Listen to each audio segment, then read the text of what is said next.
am Tony Russo, and this is Return to Sender. It is a project wherein I research postcards that I've found to see how much I can find out about the senders and the receivers and the people who live in the houses those postcards were sent to today. This episode is the introduction to Lots of Love, Vera and Hans.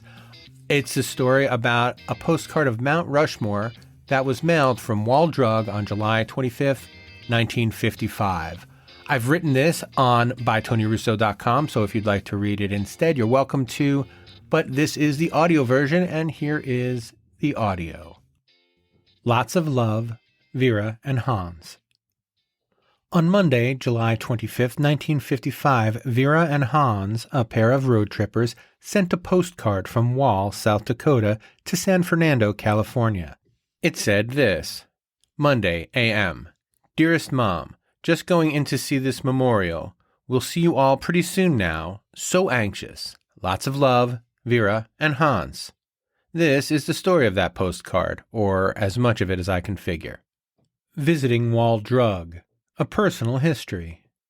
The speedometer said 100 as the Dodge Ram we'd rented ate up Route 90, bouncing gently with the otherwise imperceptible rises in the highway. It reminded me of a speedboat clipping the waves, but the peaks and valleys were subtler, as if someone were jumping up and down on the back of the bumper. I was speeding for speeding's sake and marveling at the endless road ahead. You could do 60 or 80 or 120 miles an hour, and the mountains were no closer. Their distance was measured in days, not in hours.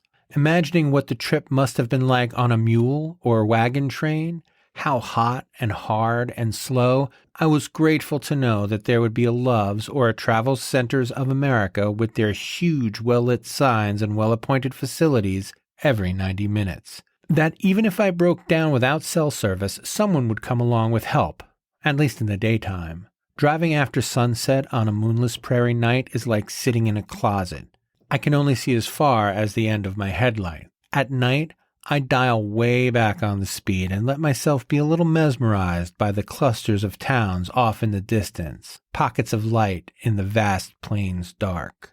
Even if those towns were there 100 years ago, the lights probably weren't, and traveling in the dark was way dumber than driving 100 miles an hour.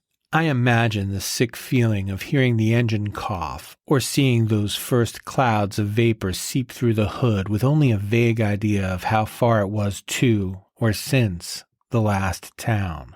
Whenever I make the cross-country drive, I'm awestruck by the American West's simple beauty and terrible emptiness. The buttes don't care whether you live or die any more than do the sagebrushes. The faux romanticism of unspoiled America is an easy trap to fall into when you can drive for so long between McDonald's drive-thrus. But they're there, waiting like Secret Service agents to save us from the realities of the Old West. Still, as someone for whom the ocean has always conjured the midway rather than the beach, I was happy to be lulled into the unspoiled America narrative and, as a result, a little grossed out by Wall Drug.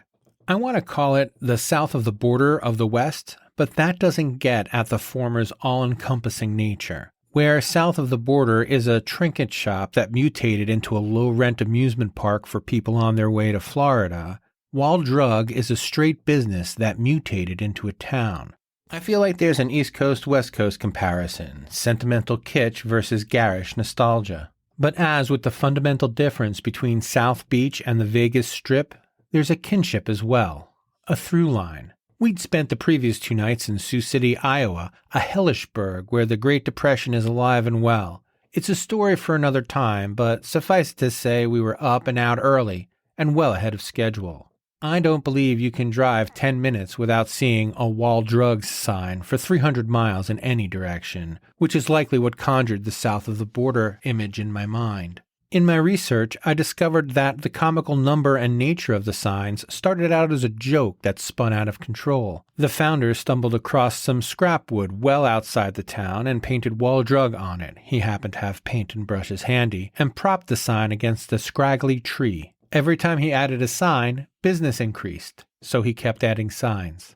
It was approaching noon, and Wall Drug was already a madhouse as I dropped Kelly and went to find a place to park. In another connection to the East Coast beach resorts, Street parking is fictional in Wall, South Dakota. Fortunately, this is the West, and they have enough space to encircle the entire town with a parking lot. It was as if Walmart got its Pinocchio wish and became a real live municipality. Garish nostalgia and sentimental kitsch, it occurs to me, are bound by cynicism, which is all that's left when the novelty fades from commerce. Just as with the Jersey Shore, or closer to home for me now, Ocean City, Maryland, it's not any town's fault that it's a tourist trap.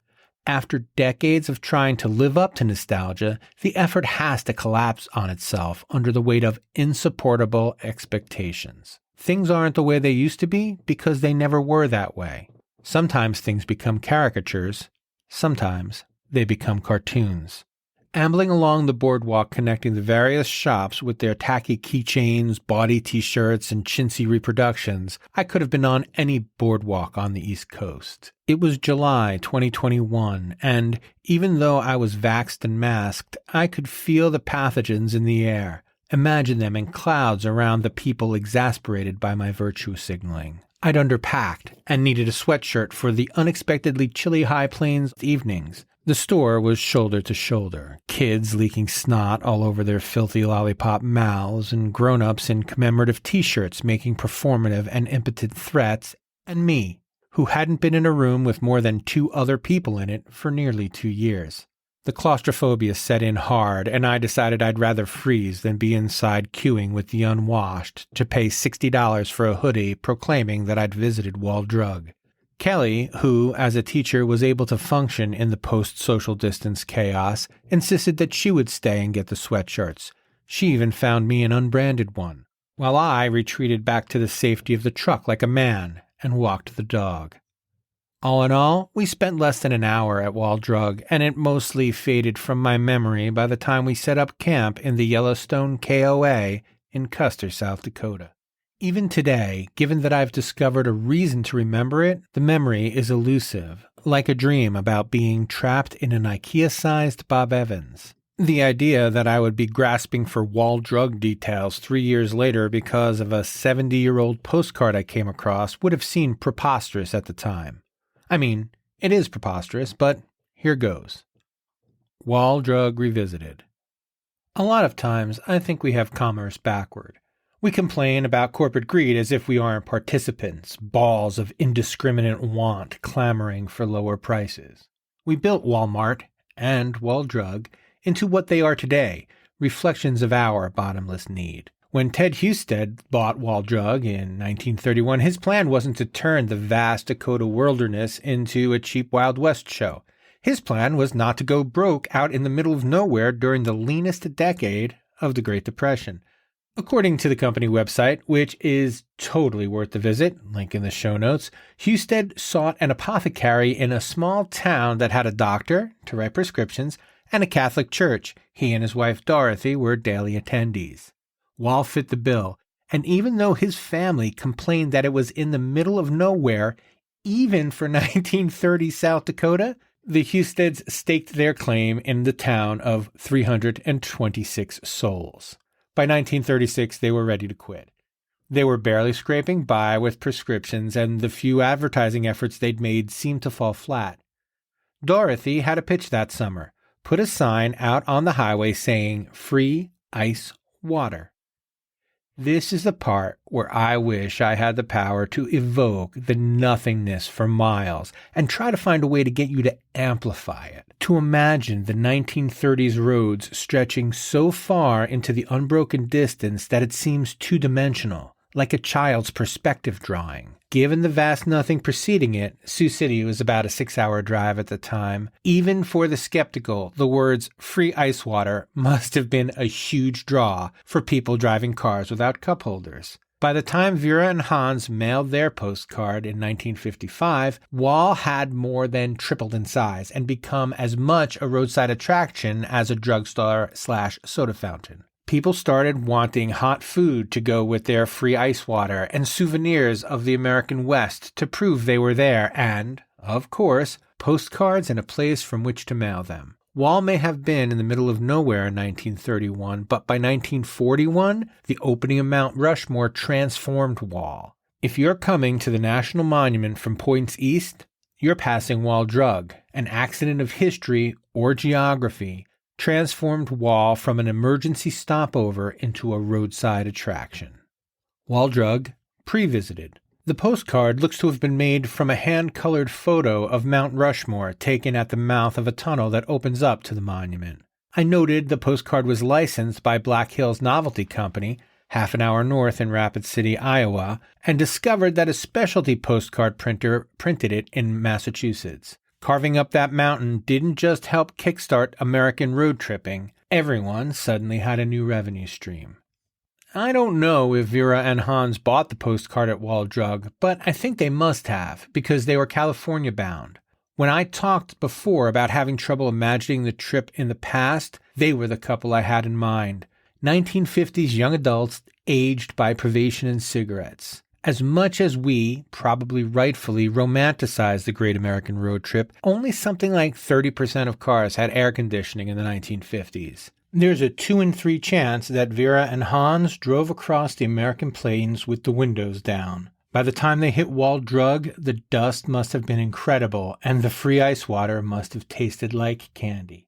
Since back then cars weren't as aerodynamic, with the wing open you might be able to hold some conversation. And while it's possible that you could have gotten the occasional radio signal out there, in all likelihood the trip across the plains and down through the desert was all searing heat and howling wind between gas stations. Wall Drug must have looked as much like a mirage as an oasis. Another cool factoid from the company website. During one of the many expansions, the building ran up against an old tree, and Dorothy, whose free ice water plan had been a multi-million-dollar idea, told her sons to build around it. So they did. They also erected a sign that said, "Eat under the tree." According to the postcard, Vera, I like to think it's Vera rather than Hans, wrote her mom a note in the morning, but it wasn't posted until that evening. You can find a photo of the postcard at bytonyrusso.com. My guess is she missed the morning mail, or maybe there's no such thing in Wall. Several postcards in my eBay purchased batch not only have morning dates, but also contain promises to write again that evening. They're usually addressed within the same big city and designated AM and PM by the authors. Maybe Vera and Hans were from a city and marked the time as a matter of habit. I honestly can't imagine that Wall, South Dakota was shipping out mail twice per day. As interesting as the trip behind them may have been, we know the trip ahead of them, following their leisurely ride away from Mount Rushmore and down Iron Mountain Road, was arduous at best. Vera and Hans must have been from a northern Midwestern state. If not Minnesota, a lot of the postcards in this batch were Minnesota-themed, maybe Ohio, for this route to make much sense. I guess if it's a once-in-a-lifetime trip, a visit to Mount Rushmore is inevitable. But the route from that monument to San Fernando seems unnecessarily brutal if they started even as far south as Chicago. From there, the sanest route takes travelers around the Rocky Mountains south. As Vera and Hans set out from Wall that morning, it was probably in the low 70s.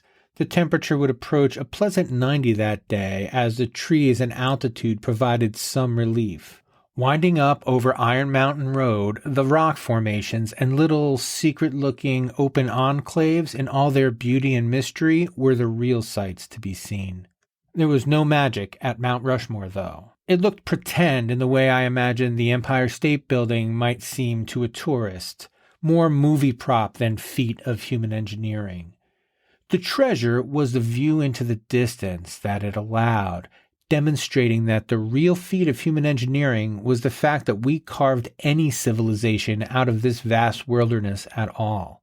As with Vera and Hans, Kelly and I stopped at Mount Rushmore on our way west, but we didn't stay on or picnic. We went only as far as the parking lot, satisfied that our selfies from there would be sufficient proof that we made the pilgrimage, then turned and continued down the mountain opposite of the way we came and returned to Custer and some truly uninspired craft beer at the Mount Rushmore Brewery. I'll admit to having a dim view of tourist destinations before the pandemic. After all, you can't have a mob mentality without a mob. On this trip, though, drinking a homebrewy amber ale amid aggressively outdoorsy vacationing helicopter parents, it was something else. A Make America Great Again inkling tied to how sanitized trekking into the American wilderness had become. Somehow, the crowds packed around Yellowstone amplified an essential human cowardice. For all our claims of treasuring freedom and independence, we herd comfortably around easy food and the protection of the pack. We want to connect with nature, but not on its terms. In tourist towns all over the West, we've transformed the wilderness into some sort of weird nature zoo. Of course, strictly speaking, we always have to connect with nature on its own terms. We're in it and part of it. Technology is our evolutionary advantage, and there's nothing more natural than using it. Our evolutionary success is also our fatal flaw. What's romantic about Vera and Hans's trip is they made it for fun and mostly on their own. Middle-class road trips were still brand new at the time. If Hans was driving, then Vera was on the map, checking for signs that assured them they were on the correct highway and not speeding off into the greater unknown. They must have marveled at the settlers, though, and understood how desperately they were counting on shelter and being welcome at each gas station, on a friendly face should their car overheat. I'll go out on a limb and say the odds are pretty good that Vera and Hans were Caucasian. By the 1950s, America was officially a land where help wasn't too far away if you were white and could see a blacktop. Tourists then at least got to play pioneer, setting out into the reduced threat wilderness while telling themselves that reduced threat isn't no threat, which, if you think about it, is some threat. Still, I have to admire Vera and Hans. Maybe unlike Kelly and I, they did picnic at Mount Rushmore before continuing south to California. The drive today, diagonally through Wyoming and Utah, maximizing their time in those desolate places, takes about 20 hours. Even if they're young and driving a brand new car made from the finest American steel, that's at least a 3-day trip over pre-Eisenhower interstate roads. They must have been eager to get off the road, but they also had to pass through Las Vegas with only 5 hours left in their drive. I can't imagine they didn't stay the night, even if they weren't gamblers, and arrived at Vera's sister's just in time for lunch the following day. I like to think she served them tuna, but I don't know why. There's nothing like a road trip. It is so quintessentially American, highlighting the highs and lows of whatever counts as our national dispositions. This morning, Tuesday, April 9th, 2024, I returned the letter to the address that originally had been on it. The letter was posted 69 years ago, so I don't hold out a lot of hope of finding Vera or Hans, but maybe I can get a bead on their family. I'm certain they spoke fondly of that trip for the rest of their lives. Maybe like me, they remember being underwhelmed by Mount Rushmore, but forever changed by driving late in the desert dark, marveling at the depth of the black and the vast of the unknown beyond. Thanks so much for listening to this. I'll be adding new episodes as I have new information, and I have several postcards out at this time, so they're not going to be in chronological order, but I'll number them so that you can find all of the Vera and Hanses together. And I've got a quick postscript that I want to just tell you rather than read what I have already written about it, and what I've already written about it can be found at bytonyrusso.com. The photo that's on the cover of this podcast and in the essay is of Wall Drug today, taken by Kelly in 2021. In front of it, it says John Husted Building. Now, the Husteds are essentially the de facto owners of Wall. They own Wall Drug, which takes up pretty much their entire downtown. Some fun facts about Wall is that they have a city tax, and that pretty much funds everything. It amuses me because in Ocean City, for example, they're very protective of the property tax because they don't want to price out the out-of-towners who come and use the beach just so that they can run the town that the rest of the city has to live in the whole year. So this city tax is, a stroke of genius, and it funds Wall. While I'm sure keeping the taxes very low for, well, let's say the largest landowners in the region. John's father, Bill, became the owner and eventually the state senator. One of the things that he's kind of famous for, and again, link in the show notes, is he found a way around federal regulations that would have limited billboards along federal highways. And for one person to have the good sense or the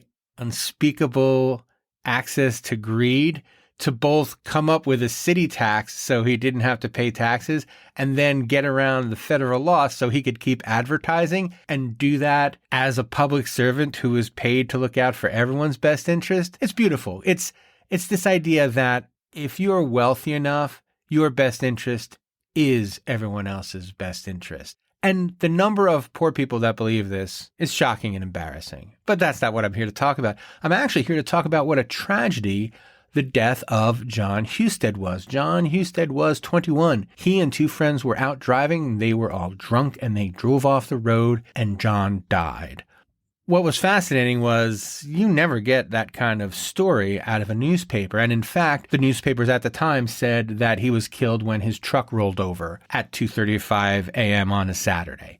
But it was next to another story that also was about a truck that rolled over in the middle of the night, killing the driver.